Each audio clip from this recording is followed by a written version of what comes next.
Thank you, Mitchell, and thank you, IoT Nation and Internet Society's New York chapter for hosting this, and the sponsors that Mitchell mentioned.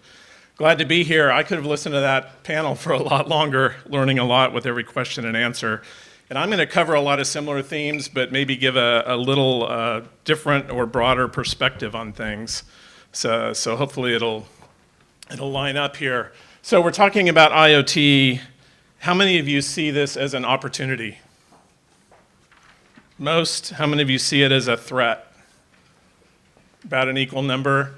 I asked that question to a group of Canadian ISPs, and the threat side of the house was much bigger because they're very concerned about billions of devices attacking the network itself, as we saw a couple of years ago this month. So just out of curiosity, in the room here, who is involved in offering IoT products or services? Directly, a good number of you. Okay, how many of you have an IoT, a smart device in your home? Almost everybody, okay. So I think we can all relate to this very much, if nothing else, as consumers. So it is a huge opportunity. Bert talked about some numbers. The one we kind of picked here was 35 billion devices by 2022. They all vary, but they're all big. So we know that it's happening, and it's happening in a big way. And there is opportunity in a variety of places. For most of this talk, I'm going to focus more on the consumer aspect and what consumer manufacturers should do about security and privacy in IoT. But this slide is particularly enterprise projects, 1,600 enterprise projects, and it kind of breaks them down by type, just to give you a sense of where those projects are happening. So Smart City was number 1, Connected Industry and Connected Buildings 2 and 3, and so on down the line. And then you can see in that map in the lower middle kind of where the activity is happening, mostly North America, second is Asia, and so forth. And you can kind of see the arrows on the right there showing whether the trend is up or down for each of those segments. But it's happening very broadly and in a lot of different segments. And depending on where you are in the world, the order of these segments will flip. Like if you look in Africa, it's very much smart agriculture and some of those kind of things that are fundamental to society, as opposed to maybe consumer IoT, which we tend to think of here in the US.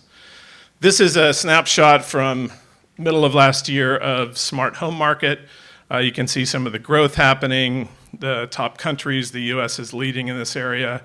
And the top products there on the lower right are gateways and speakers, security systems, and so forth. And there's a lot of data on this, mostly trending in the same direction, although the details vary. But so there is huge opportunity to increase efficiency and convenience and all sorts of things. There are a lot of good business reasons. If it's a business application, there are a lot of good reasons for consumers to be using IoT. The problem is, and the panel kind of brought this to the surface, a lot of consumers don't even know that there are security and privacy risks. They're buying these devices for their convenience, many cases, or efficiency, in the case of energy maybe, and they aren't even thinking about what's underneath. And we'll get to the fact that even if you want to know what's underneath, it's hard to find, which you guys pointed out in the panel. So we need to consider when we're looking at the threats that are introduced by IoT devices, both internal and external, and by that I mean internal would be, if you think of consumer in your own home, what are the threats to you in your environment? External is, how could those same devices be used to attack the internet itself? Or a portion of the internet, as we saw with the Mirai botnet 2 years ago, and we've seen in other cases as well.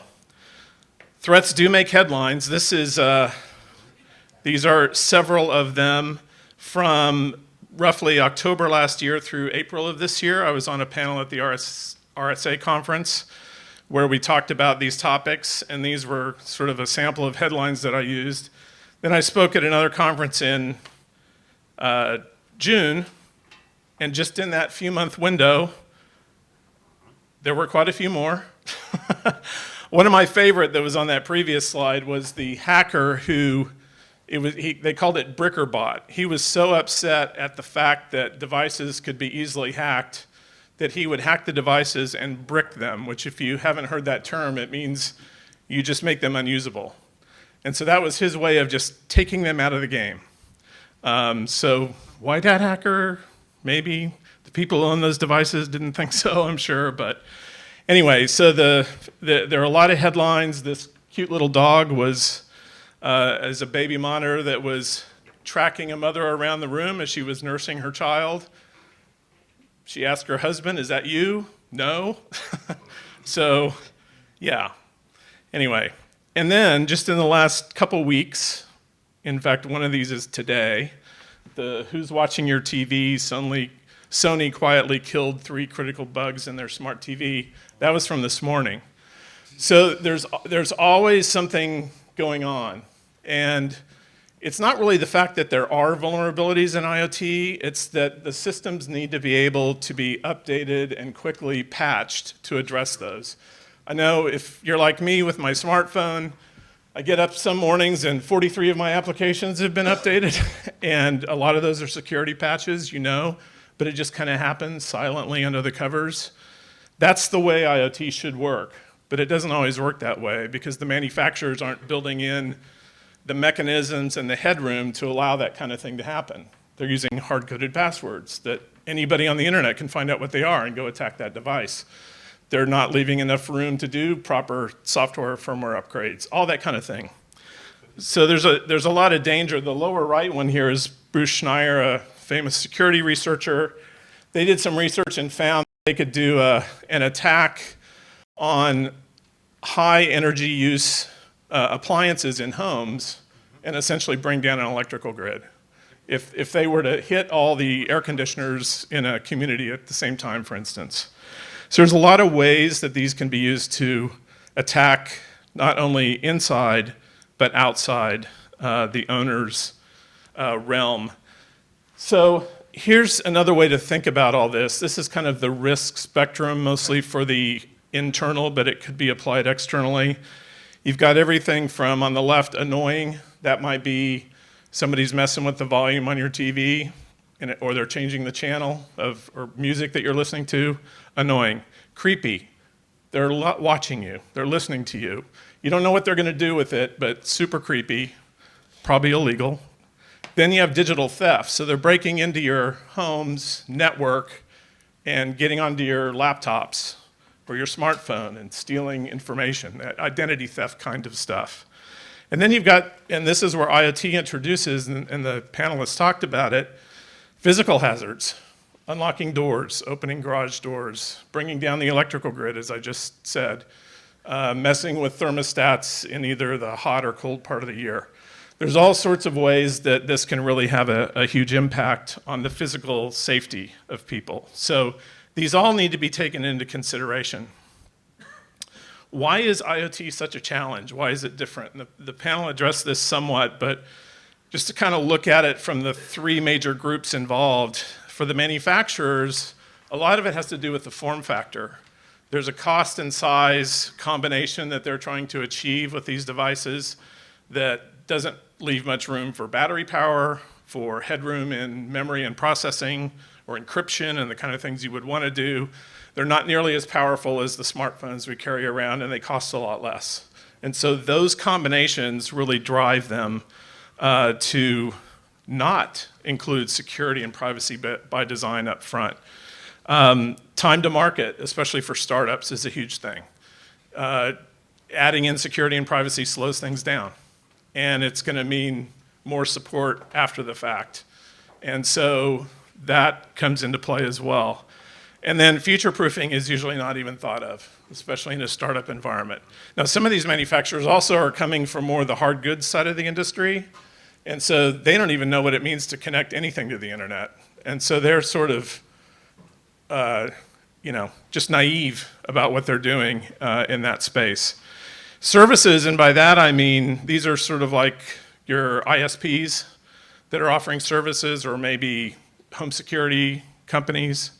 There's all sorts of new uses happening with all these devices that they've never contemplated before. Bandwidth, different types of use. The volume is orders of magnitude above what they're used to. So that's a challenge as well. They're dealing with naive players here, refers to the manufacturers, not the services people. So it's what are the manufacturers doing to properly address security and privacy? And then a lot of times they don't have much insight into what's going on inside that traffic. Wired did a great article earlier this year about a home in San Francisco where they put a handful of smart devices in the home, and then they did a traffic monitor to see what was going on. And those things are very chatty. They're always phoning home. And it's hard to know, are they looking for software updates? Are they sending data, which maybe they should or shouldn't be doing? Even when no one is in the home and none of the services were theoretically being used, there was a lot of traffic going on. And so that's a huge consideration as well. And then there's the consumers. They're, for the most part, flying blind. As it says there on the bottom, they're trying to do it themselves like they've done with most other things they bring into their home. They really don't, I says naive users, they may try to figure out security and privacy, but it's almost impossible to figure it out ahead of time unless you're an attorney. And I think Ken said even if you are an attorney, you might not be able to figure it out, or Bert said that. And so that information is not bubbled up to the top very well for anybody in a meaningful way. If you try to figure out what are the security issues associated with any given device, you're pretty much going to have to do an internet search for that device and the word vulnerability or hack or something to figure out if there's a problem there. Otherwise, you're probably not going to know until you have it. Now, there are things you can do after the fact to help protect yourselves regardless of what you've bought, but it's very difficult up front, and I'll talk more about that in a minute. Another factor to look at is the attack reach. And so this kind of plays in with all these other factors. So what I mean by that is you can look at the two axes here, number of devices that would be affected from low to high across the bottom and then near to far across the top. And a home Wi-Fi attack would be an example of the lower left, where to attack that network, I have to be within range of that home, and I'm only going to hit a few devices. Whereas if I do something like Mirai or something else, IoT worm, I can affect hundreds of thousands or millions of devices from anywhere in the world. And this is a risk assessment sort of thing. And a lot of companies that are doing IoT products aren't thinking that way. I mean, not that it's okay to have any vulnerabilities, but you certainly don't want to have those in the upper right. And you want to restrict them as much as you can to ones that might happen in the lower left. I mean, if somebody's outside your home, they could also break a window, right? Doesn't mean it's okay to let them hack your Wi-Fi, but there are trade-offs there in terms of risk. And then we have privacy. I think that was pretty well covered in the panel, but it all comes down to what data you're collecting, what are you going to do with it, who are you going to share it with, whether or not I accept the privacy policy, is that going to affect my functionality? Like if I get down the lines of text on my smart TV privacy policy and I say, oh, no, I don't want to accept this privacy policy, can I still watch TV? Or do I lose some of the smart features? I don't know.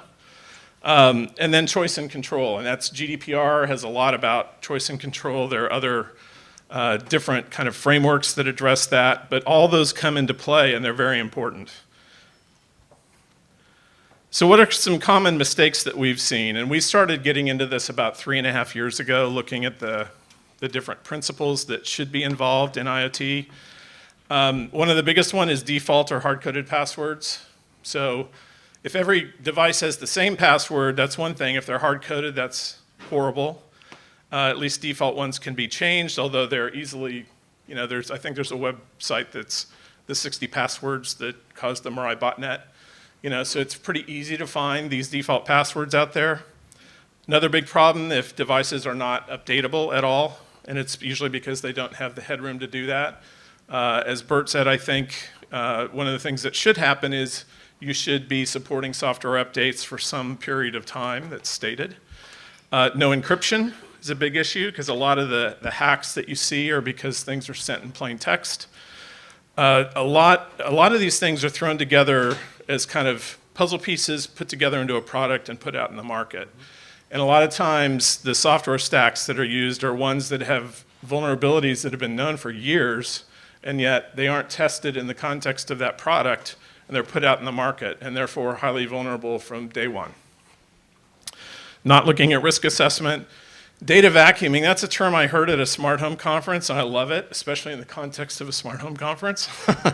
And that is collect everything you possibly can and then figure out what to do with it later, which I think if you rewind several years, a lot of IoT manufacturers were kind of doing that. kind of along the lines of a lot of the Web 2.0, social network type services that had cropped up. I don't see that happening as much now. They're much more focused on what is our business model, and it's not figuring out how to use the data later.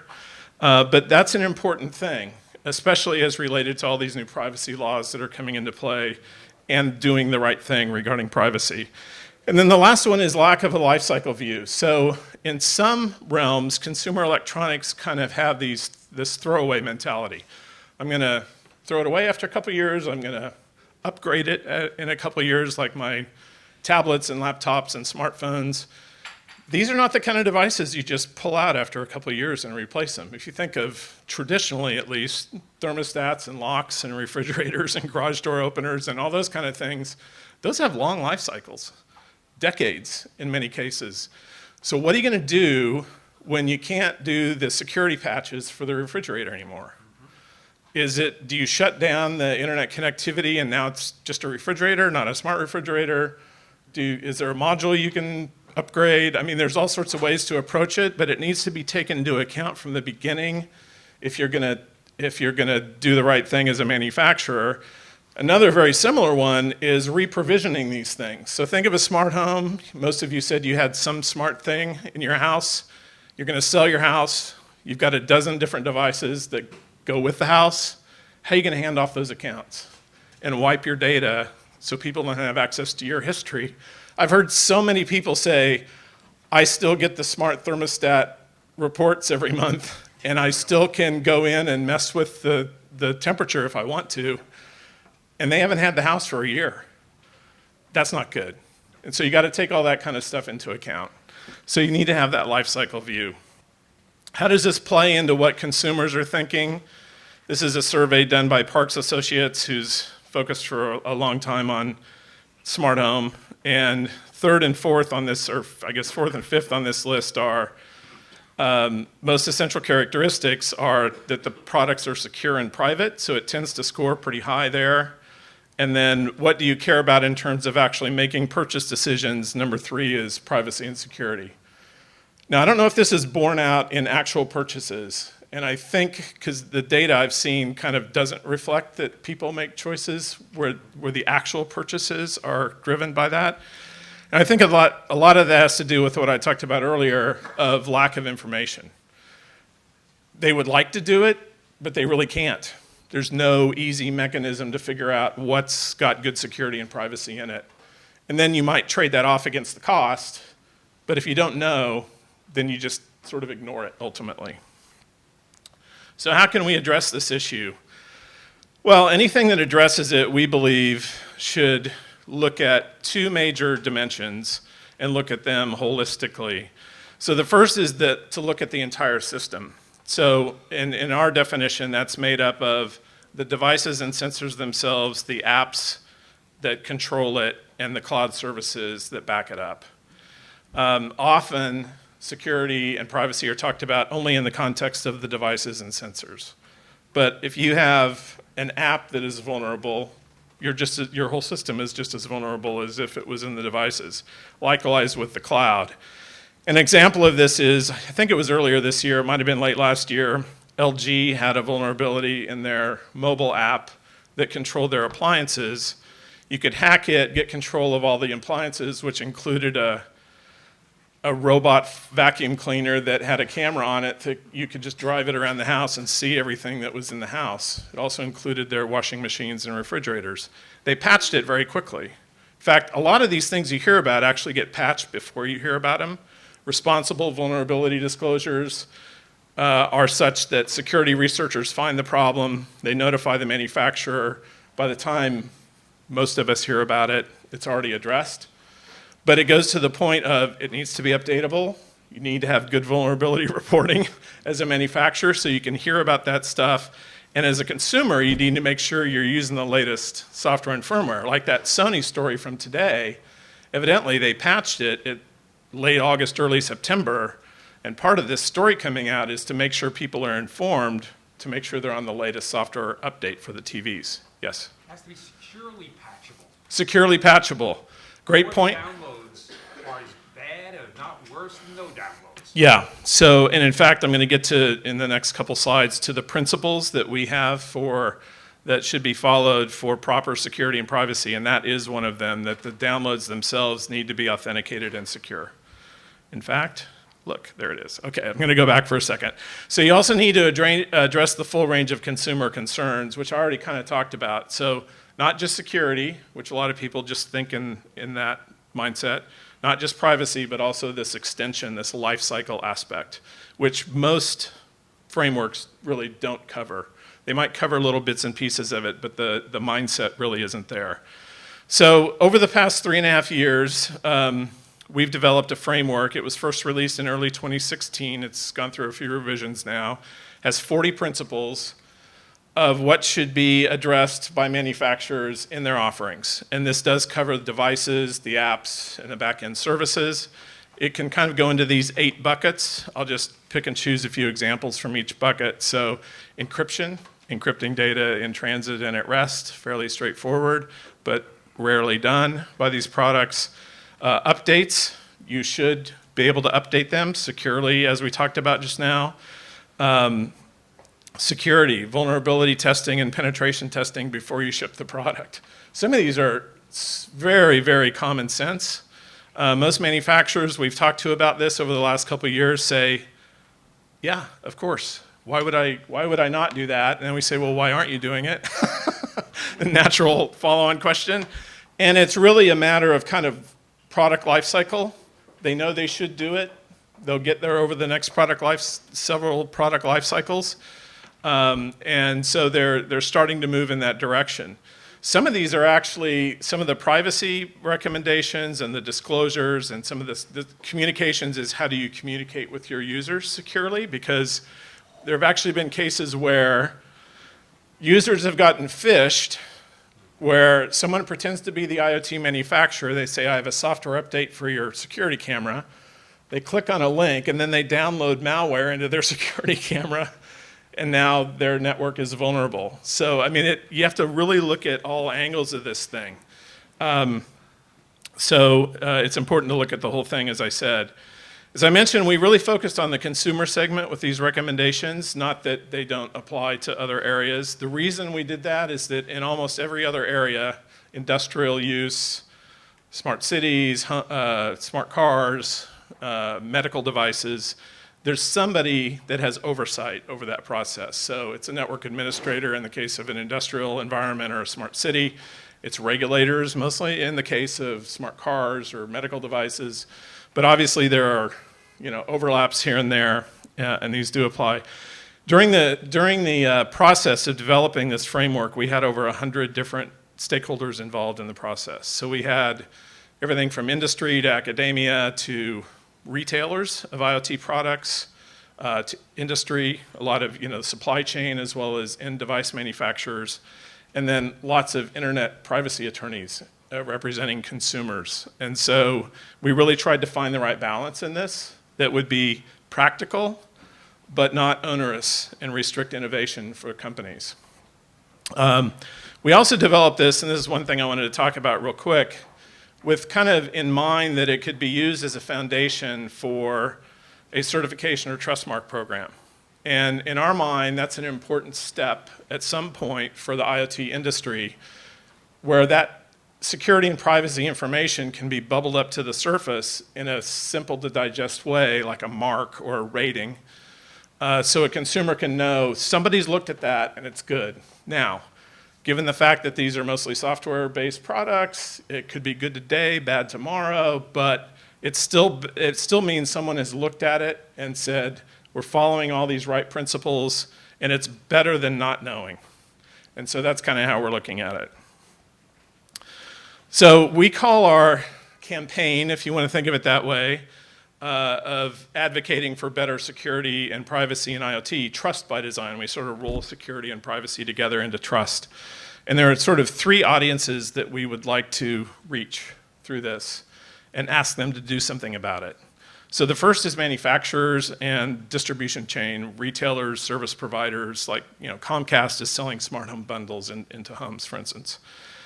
To actually look at this trust framework and publicly commit to comply with it at a certain level. Not that they've done everything already. I already mentioned the answer we get on that one. But that they're committing to a high percentage of them and that they will fulfill the remainder of them over some period of time. The second is consumers, and mostly that has to do with education. How do we raise the level of awareness so that they can make informed choices and demand better products?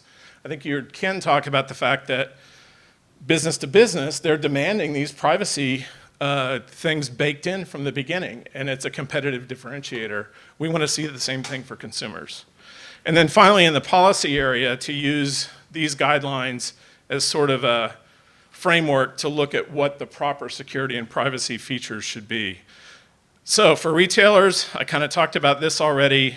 Whoever has their name on the product, they're committing to it and the services that back it up. Push it back through their supply chain to these software stacks and some of the pieces that they roll into their products. And especially for service providers, we talk to them about curating their offerings. So they're only offering products that kind of clear this bar, and they don't have a mix, creating a vulnerability in their offering.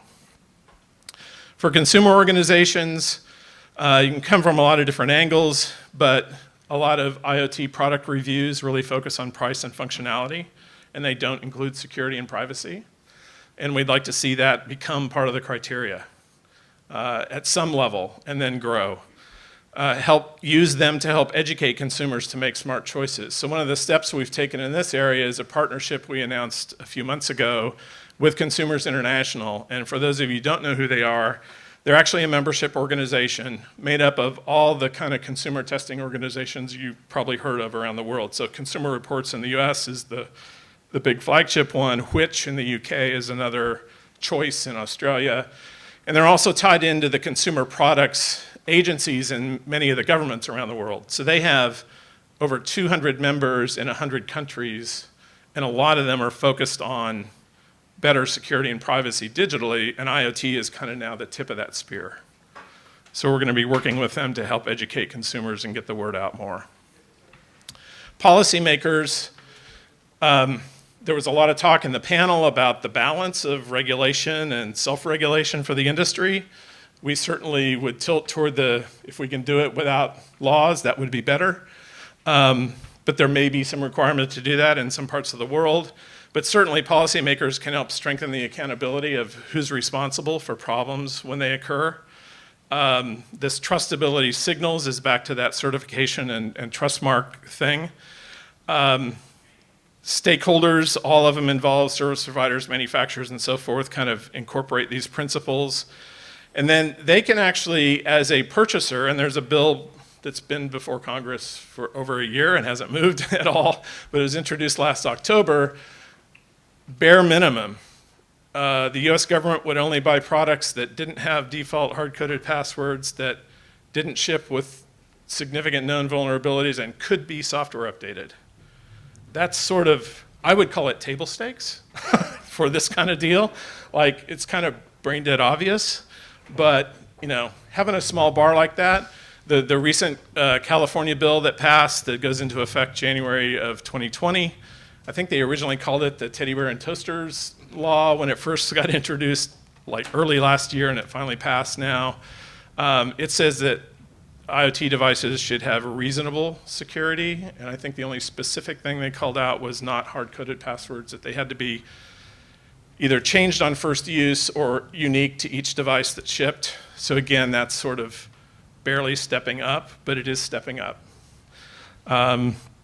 So policymakers are an important thing.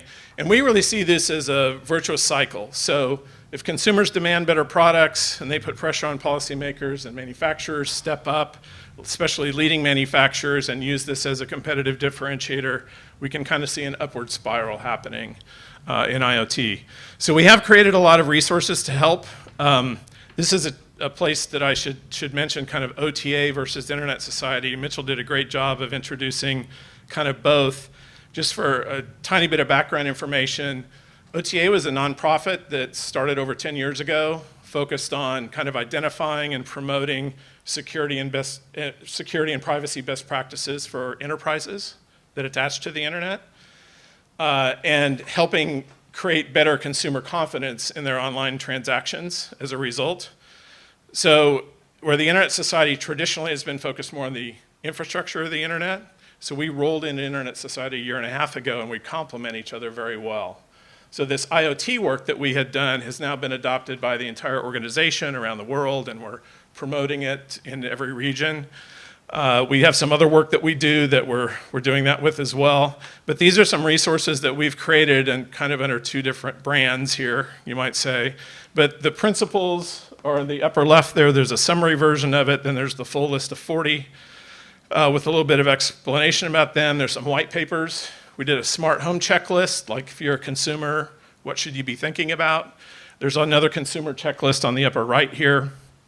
Earlier this year, we released a enterprise IoT security checklist because we're seeing more, and we released that at the RSA conference, we're seeing more and more that consumer IoT is coming through the side and back door into enterprises, usually not known or managed by IT staff, and it can introduce the same kind of vulnerabilities there that you see in homes with maybe more severe consequences.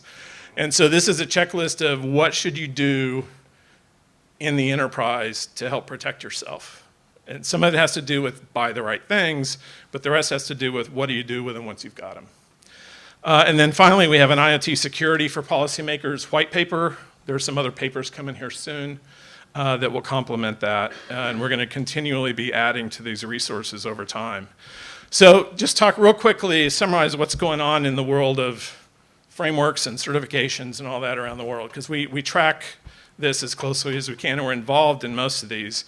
So this is a sampling of frameworks that are out there. There are frameworks that are exclusively focused on security or interoperability or whatever. We're trying to look at the ones that have a broader level of coverage. So we have ours there on the left. ANISA is doing one that kind of covers the whole EU. The UK did one, it's right in the middle there, covered up a little bit, called Secure by Design. It has 13 principles that overlap about 30 of our 40, or align with 30 of our 40, I would say. They released that in March, asked for comments. They're going to release an update this month, we understand. So we'll see where they landed there. But it is focused on consumer IoT, and they're calling it a code of conduct and saying to manufacturers, you should be doing this stuff, and we're going to watch you, and if you don't, we're going to put some more teeth to this. So they aren't legislating it yet, but they're sort of pushing in that direction. The upper right there is from Australia, and we are involved in that one as well, the Internet of Things Security Guidelines. They incorporated almost all of our principles into their document, and they're going to be coming out with more detail to this. So we're glad to see this kind of thing going on. And then NIST, I don't know how many of you follow NIST. That's the National Institute of Standards and Technologies, I think is what it stands for. They've released 3 IoT things in the last couple of weeks, and comments are due in the next month for all of them, and they're voluminous papers, but they're very active in IoT. Privacy, security, kind of trust as an overriding umbrella, so they're really trying to give people good guidance there. In terms of the testing and certification trust marks, some of those programs I already mentioned will include, like in Australia, we understand that they're going to have sort of a trust mark element that comes along with that, that's in the works. But the ones that are publicly known today, UL has one they call CAP. I think it's Cybersecurity Assurance Program, if I'm not mistaken. The IoT Security Foundation, based in the UK, has one where there's a trust mark you can submit and get approved. The Consumer Reports sponsored something called the Digital Standard, which they've done one report on 5 smart TVs that was released earlier this year. And it's kind of an open source criteria. You can go to their site and give feedback if you want. And CTIA, just a month or so ago, released one for devices that do cellular or Bluetooth connections, which is many of them. And so they have a certification plan that they've released. In the policy area, and this is mainly legislation, although there's a little bit that's not. So there's 2 bills from a year ago in the US Congress. I mentioned one already as a purchaser. The other was to establish a committee to come up with requirements for IoT devices, and then through a committee process, a committee of experts process, so a multi-stakeholder kind of process. And then apply and define some kind of mark that would be associated with that. It would be a voluntary mark. The California law just passed, is on the lower left there. The NTIA did a multi-stakeholder process a year or two ago on security upgradability and patching. We were involved in that. So there's recommendations on what companies should say to consumers about that. There have been some reports to the president. And then this one on the right is very interesting because it's the first, I think, in what will be a series of multi-stakeholder efforts in countries focused on what to do with IoT. So this one in Canada, and we're kind of the facilitator of it, I guess you would say, kicked off in April with about 100 participants, and they self-formed into working groups. And the two most active working groups are user education and labeling. And I guess the third one, network resiliency. So the network resiliency is coming from the operator standpoint. Don't let things attack the network. The labeling is kind of this trust mark certification idea. So they're pushing forward on that. And the consumer education is raise awareness, and how do we do that best. But that has involved a wide range of stakeholders and is trying to find the right balance between government regulation or policy and industry and everything else. We're seeing similar efforts crop up now in France, Senegal, Portugal, and so we're expecting that to continue. And we think it's a proper way to do it is to get all stakeholders at the table, understand their needs, and then find the right balance. Now, for those of you technical folks, how many of you know what IETF is? A few, okay. So that's the standards board that is hosted at the Internet Society. There are several standards underway that are related to IoT, and I'm not going to walk through all these. Probably the one that's the furthest along and somewhat interesting related to what we've just talked about is the first one, MUD. Great name. Manufacturer usage description. What this is the manufacturer can put a description of what their device is and what kind of communication you should expect from it on the internet. And so when someone sees a device of that type, let's say it's a dishwasher that should only talk to certain places, if you see it start to beaconing out to everywhere, it's being used as a part of a DDoS attack, you can shut it down. So this sort of gives you a definition of what is normal for these kind of devices. So it's another aspect that you can look at to help contain things, which is a great thing. And then there's a lot of others as well that are related to IoT. The next IETF meeting, these were all, we do what's called a rough guide to each IETF meeting in all these different topical areas. So these were all extracted out of the rough guide for the one in Montreal a few months ago. The next one is in Bangkok, Thailand next month, and there'll be an update to all these on what's going on. So let's start to wrap up here. IoT security and privacy is all of our responsibility because we all have a role to play, whether we're a consumer, manufacturer, policymaker, and anything else in between. And how can you get involved? So you've heard me talk about trust by design and these principles. I would encourage you to download and look at this framework and just get an idea of what's in it. There's a 2-page summary of it, and then there's like a 6-page full-blown version of it. If you are a manufacturer or someone else who could start to adopt these principles and bake them into your offerings, we would very much encourage you to do that and like to talk to you about that, because we're initiating a program where we're going to get people to publicly commit, put their logos on a website, and start to show the world that there's movement here, and manufacturers are stepping up. So if you're in that audience, we would appreciate talking to you. Educate consumers on what should go on. We had some checklists there that are very useful with that. And then as far as engaging with the Internet Society, Greg gave you a rundown and an invite for the New York chapter. You can be an individual member, you can be involved in any of the chapters, as Greg said, or we do have organizational membership if you want to join as a company and kind of be inside the tent on a lot of the work that we're doing. So that's it. Thank you for your attention.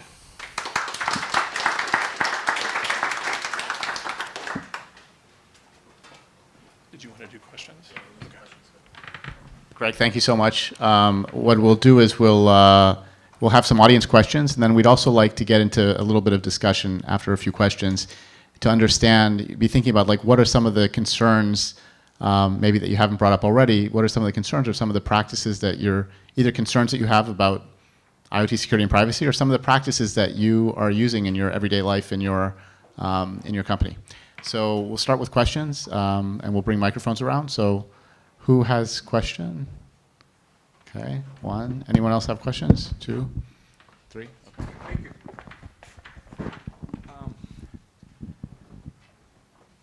Alvaro Neira. I remember when I bought my first PC, 8088, you had the user groups. Now you have social networks. So is there any point or any issue with looking forward and seeing any discontinuities as we have like virtual reality, as you know, these smart devices create all kinds of new ways of interaction, and the framework keeps up with it? Yeah, that's a good question, and certainly it is moving faster than a lot of us can comprehend with virtual reality and AI and everything else you apply to all this data. We consider that our framework, and I think most of the other organizations that are doing a framework, sort of a living document, and we plan to update it over time, so we're always looking at new things that are coming out. One thing I didn't mention as part of this talk is we have seen over the last couple of years a convergence. A lot of us kind of started in maybe a bit of isolation, and then now we're starting to cross-reference each other's work and build on each other's work, which I see as very much a positive. There's sort of a really strong common core to all of our recommendations, and then some things around the edge because maybe we're looking at it from a slightly different angle, each of us. But I see all of these organizations really looking to enhance that over time and address some of those new issues as they come up. It's going to be hard to predict exactly what they are until we see some of the impact. Yes? Bob Gezelter, a suggestion. When you talk about marking things and for compliance and such, and you have living documents, there's a big mismatch there. Yep. On revision levels, that people say X compliant, and the problem is that X compliant 1995-4473B, and C changed something, and it goes on and on down that rat hole. So if you're going that route of marking things, you need to make sure the mark includes in some way the rev level of the spec it's referencing. Yeah, absolutely. And I would Otherwise, it's going to be mayhem. Yeah, no, totally understand. And I would see that the framework that I talk about at a high level would be more of a living document than any specific certification program. I don't think they are 100% linked at all times. So in other words, what you're testing against may be a little more steady over time than the framework evolving. So you have best practices that can continue to evolve, and how often and how exactly they make their way into some kind of testing program can be distinct. Does that make sense? Okay, I'll just say it out loud. Comment repeated. Yeah.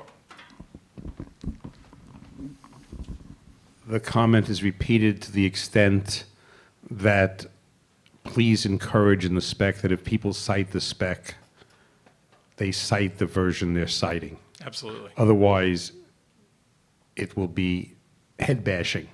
Right. I agree. As time goes on, we're both in compliant with subparagraph C, except one's at 473 and one's at 474, and Right.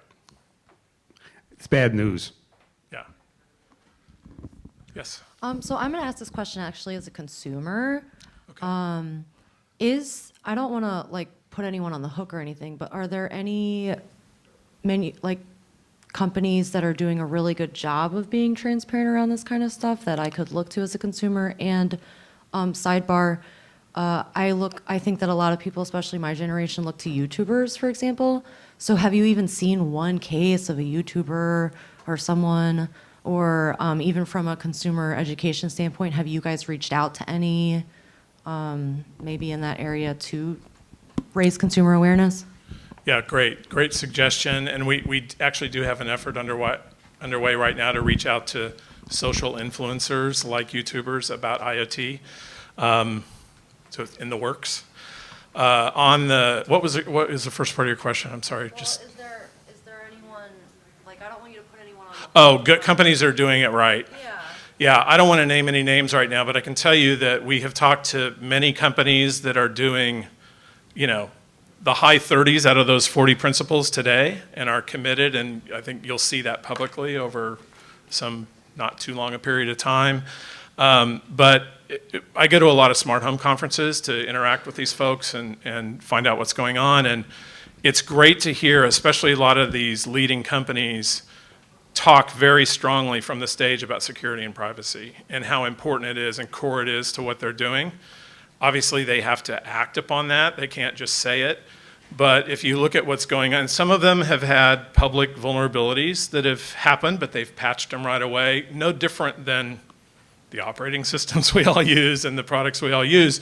So it's not a matter of did they do something perfectly that never has a problem. It's did they build in the right things to take care of it quickly on behalf of and not leave their customers exposed.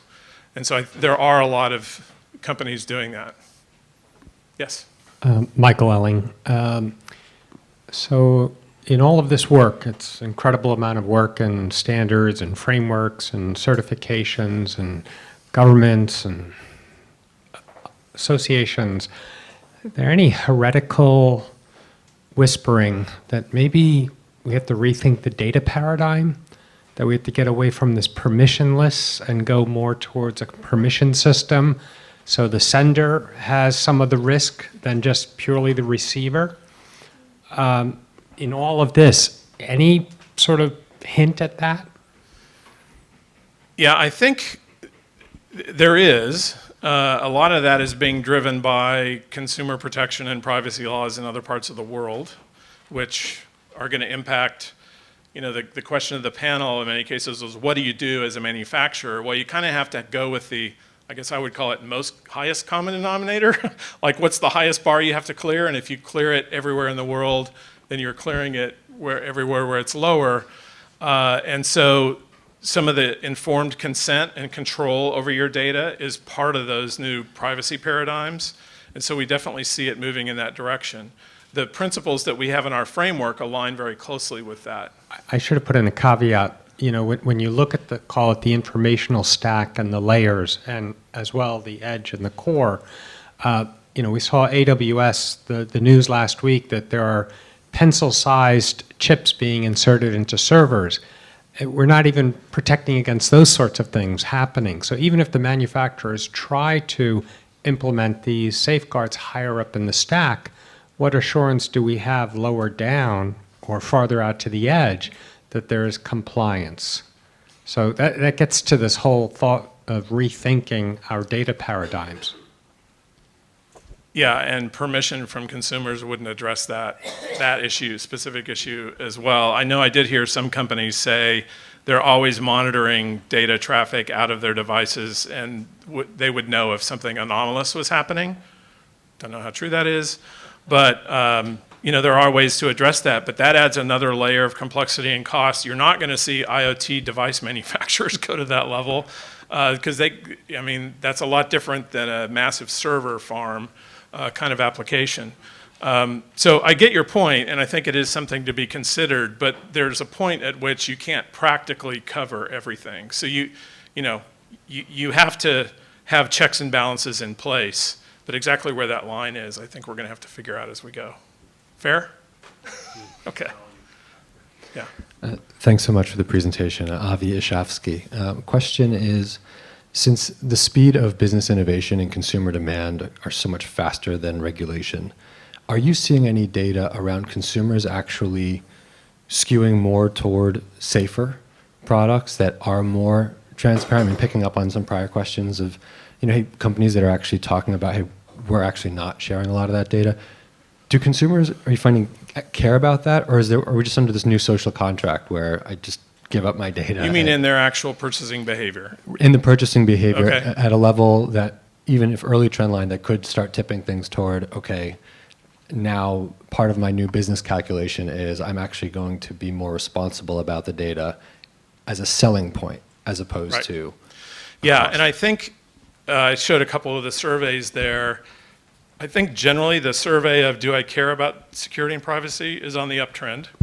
Do I actually purchase based on it? I've seen mixed results. In some cases, very low percent actually do.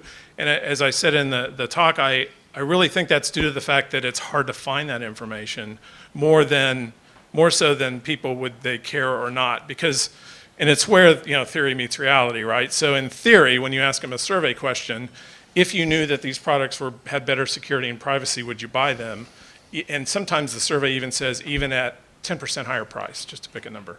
And the answers often are yes, but the behavior itself doesn't show that. But who's judging whether it's better security and privacy? That's the missing piece, is the awareness of what's actually in these products. So I think once that gap gets closed, that information gap, I think we'll start to see more, and I think we are seeing more and more consumer demand conceptually for security and privacy, even though it may not be able to be practically implemented by them quite yet. Yeah. So, hi, Scott Hopper. One of the things that you were saying is, in terms of what companies are able to spend for security or be able to put into their device, is it really more technology at this point limiting, or is it self-limiting? Because $5 buys you a lot of computing these days. Right. Actually, we've had, believe it or not, we've had discussions with manufacturers who say encryption, that's a chip that costs a quarter or whatever. It's Yeah. not even that expensive, but then when you roll it out through the software that has to go with it, and when you expand it all on out, it's over the threshold that they're willing to do from a margin standpoint, profit standpoint or whatever. So I think there needs to be demand there to have it be a competitive differentiator, so they do it. One of the biggest problems we've seen and heard about is you may very well have that all in your initial product spec, and you reach some decision point, especially in the hardware, where you kind of cast it in concrete-ish, Yeah. and you can't go back from there, and suddenly you didn't build in enough whatever to get to where you want to go with all the features you want. The software part is easier. Some of them are business practices even, which that's a whole different realm. You got to involve other people in the company, so it's not technology at all. But that hardware platform cost is really kind of the fulcrum around which a lot of this revolves. And one other question was back to kind of that marking thing. About a year ago, I wrote an article, how many blank to change a light bulb, and where the blank was internet searches. So in general, I think people struggle with what the hell do I have? So if there can be one mark that embeds all this information, think kind of across industry, Right. a way for people to, like read a barcode or whatever. So it's one search to get it done.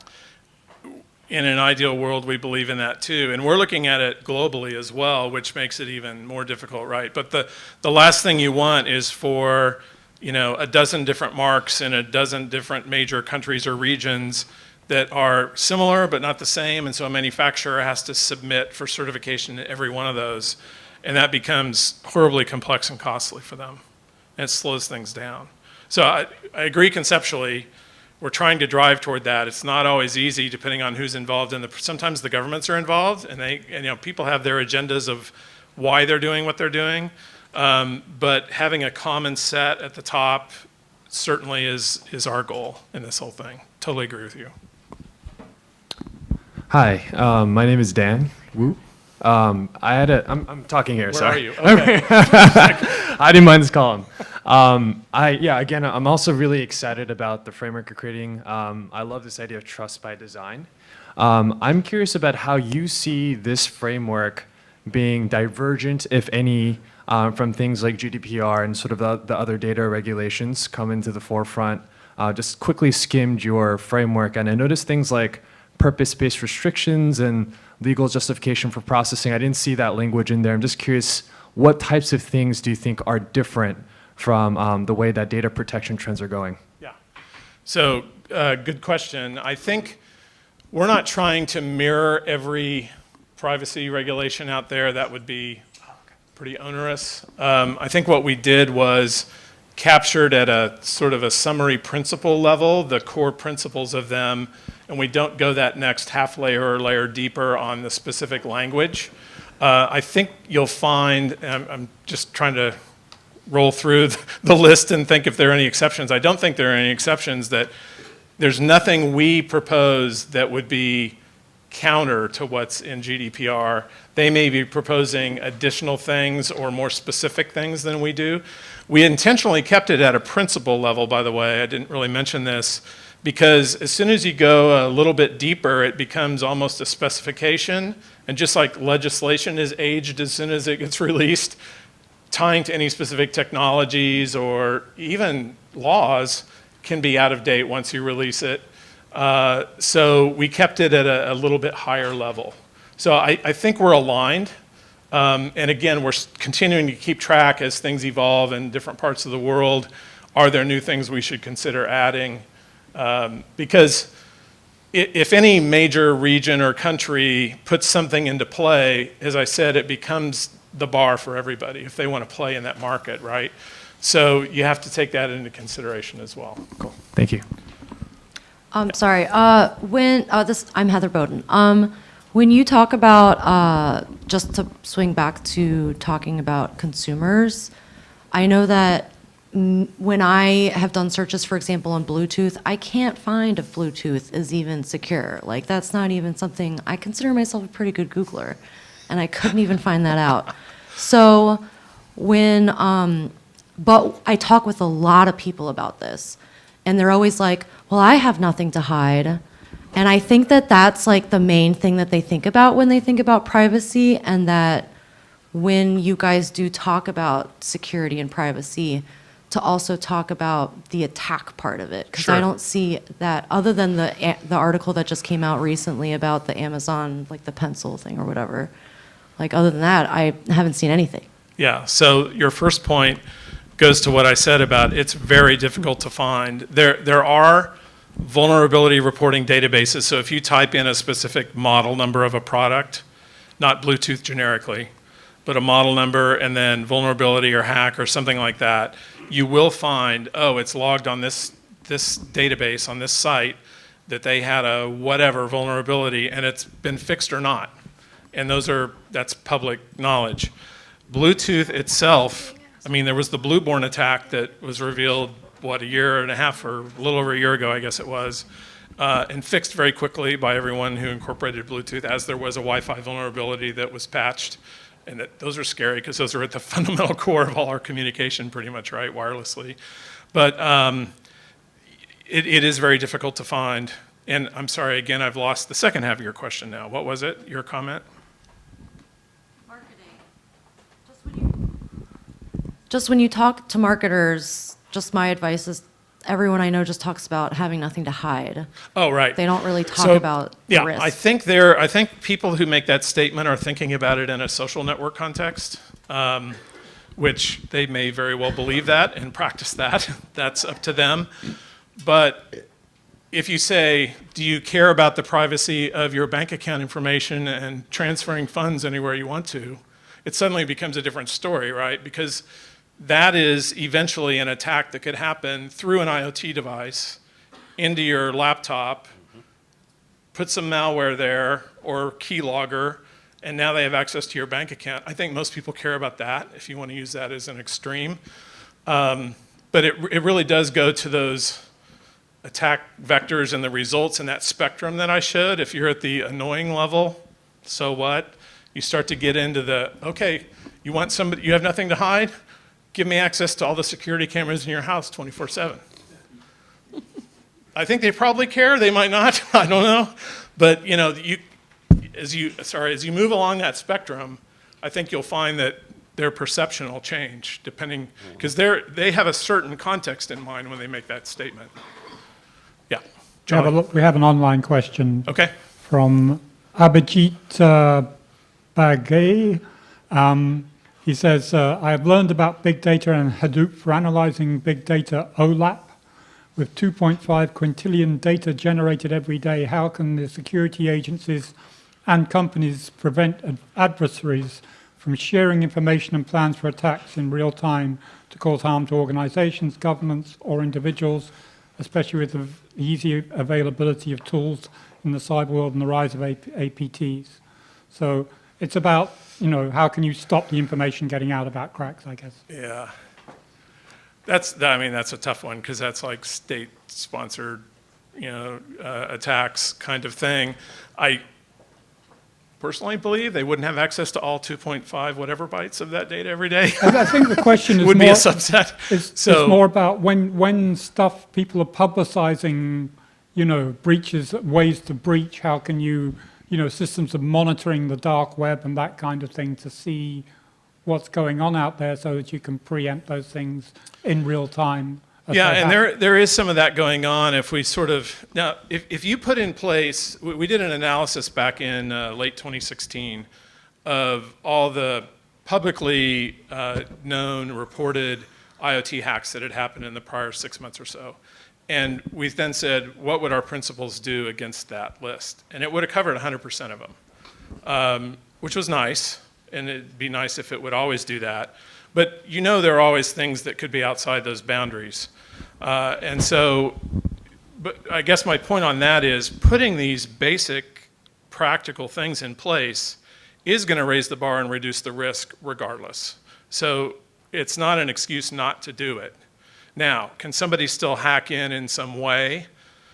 Probably. And there's a lot of effort going on with a lot of the routers being offered by ISPs and in the homes that sort of act as, and I think this is one of the vendors' sort of soundbite, a security blanket for your home, where they're looking at the traffic like they would for enterprises on, is this proper traffic to be flowing in and out of the house, and blocking stuff that doesn't, or quarantining it. And so they're sort of bringing, and this is happening in some of the IoT vendors as well, they're bringing enterprise, or some of them even call it, military class security into the IoT world, using the analysis tools that they have in different segments and applying it to IoT, which can certainly help provide a much stronger ring of security around things in general. Doesn't mean that you're immune ever. Yeah. Bob Gezelter, the observation is it's not a question of supersetting or subsetting, it's a question of contradictions. When you get a contradiction between a state requirement in two different jurisdictions that are mutually incompatible. Similarly, monitoring traffic has, in the corporate sense, frequently founders upon the use of secure connections, that the privacy enhanced feature using TLS effectively obviates the ability to monitor what the traffic is or doing. You only get to do traffic analysis. Similarly, the question of privacy depends on what the definition of privacy is. I draw people's attention to how effectively the UK security apparatus was able to track down the GRU operatives following the poisoning attack the other week in the UK. Similar attacks by third parties, if the cameras are compromised, or if the private cameras are compromised, are a major issue. The amount of information you can back derive from seemingly innocuous data is spectacular. Yeah, no, it's definitely an issue. I mean, get rid of the GPS locator, I'm just throwing this out at random, get rid of the GPS locator, and I'll bet you can derive routing by velocity and stop and start. That there aren't that many identical paths that work. Yeah, there are a lot of ways to figure that out. Back to your point about TLS, that kind of goes to the point I said about if you implement all these recommendations, and one of them is encrypting data in transit and at rest. If you do that, analyzing the data itself is going to be very difficult, depending on where you're tapping in, right? If you're tapping into the data center on the back end. You can detect it as an unauthorized flow to a place that you can't account for, but what's going on, that's harder. Right, exactly. Okay, we'll take one more question. Is there anybody else just to make sure, is there anybody else that has a question? Take one more and then we'll close out the event. Okay.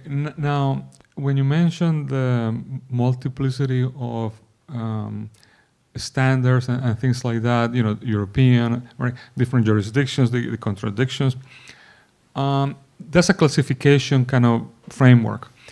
If you have, is it possible you could have something and that is more numerical, like when you buy an air conditioner, they give you an efficiency number, or you could have maybe like a display on your security that might be monitoring, and you may get feedback as a user and saying something's weird. Does that at all encompass in your definitions? There are some people who have recommended in this whole kind of trust mark labeling sort of realm that it, you know, they use the Energy Star ratings as an example. I'm not sure it applies as well. They've also used the nutrition labels as an example of just known ways of labeling that have become common for consumers, I think, more than saying these are the ones we should use. So I'm not sure that applies, but it is difficult because if you make it an all or nothing, mark or no mark, then where is the line? Is it probably can't be super high, like crazy high. Probably needs to be somewhere in the middle. And then how are you going to enforce that they maintain it? Most of the folks we've talked to are recommending that products get recertified every year. Or unless there's a major, in the UL world, it's when you make a major hardware change, you know, or there are acceptable changes that don't require recertification. And in the UL hardware, electrical safety world. In a software-based world, it's much more difficult. And you know, when I was in Australia, one of the major industrial manufacturers there said, I have 1,000 IoT products. I'm not going to pay $10,000 a piece to get them certified. So what should I do? They didn't say it to me. They said it to somebody else. But I heard it. So that's a challenge because I've heard numbers like there are 1,000 new IoT products a day. I don't know what the real number is. It's a lot. And so expecting that they're all going to get certified and is going to be a challenge in and of itself. I think you'll see big companies do it first, and then you'll see certain startups in certain niches probably do it. But if you expect to see it on every product everybody delivers, that's going to be a real challenge. Thanks for your attention. I appreciate it. Thank you, Jeff. Great talk, and thanks for all the answers to those questions. Really, very interesting discussion.